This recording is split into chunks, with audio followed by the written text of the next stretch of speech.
Smile, it kills people who wants to see you cry. പെൺകുട്ടികളെ, നിങ്ങളുടെ ചിരിയല്ല ഞങ്ങൾക്ക് ഇഷ്ടം, നിങ്ങളുടെ കരച്ചിൽ കേൾക്കാനാണ് ഞങ്ങൾക്ക് ഇഷ്ടം. What I am going to say now is only understood by those who believe that God exists. Only man can ability to recognize wrong and right. We are people who have written various exams. Top success only for those who write the correct answer. If so, may God accept this. Are there more exploiters on the earth? നിങ്ങൾ പല പരീക്ഷകളും എഴുതിയിട്ടുള്ളവരാണല്ലോ. അതിൽ കൂടുതൽ ശരി ഉത്തരം എഴുതുന്നവർക്ക് മാത്രമാണല്ലോ കൂടുതൽ mark ലഭിക്കുക. ദൈവം ശരി ഉത്തരം എഴുതുന്നവർക്ക് മാത്രമാണോ ഉന്നത വിജയം ലഭിക്കുന്നത്? ദൈവം ഈ നടപടിയാണ് സ്വീകരിക്കുന്നത്.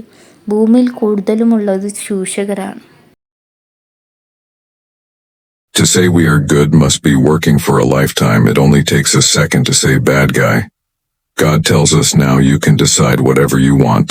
After death you return to me. Remember this. Sensei Nazar. നമ്മൾ നല്ലവരെന്ന് പറയാൻ ഒരു ജീവിതകാലം മുഴുവൻ പ്രയത്നിക്കണം. പക്ഷേ ചീത്തയാണെന്ന് പറയാൻ ഒരു നിമിഷം മതി. ദൈവം നിങ്ങളോട് പറയുന്നു, ഇനി നിങ്ങൾക്ക് എന്ത് വേണമെങ്കിലും തീരുമാനിക്കാം. മരണശേഷം നിങ്ങൾ എന്നിലേക്കാണ് തിരിച്ചു വരുന്നത് എന്ന് ഓർക്കണം. അന്ന് നിങ്ങൾ ഇതിൻ്റെ ശിക്ഷ അനുഭവിക്കേണ്ടി വരും. അത് ഓർമ്മയിരിക്കട്ടെ. സെൻസേ നാസർ.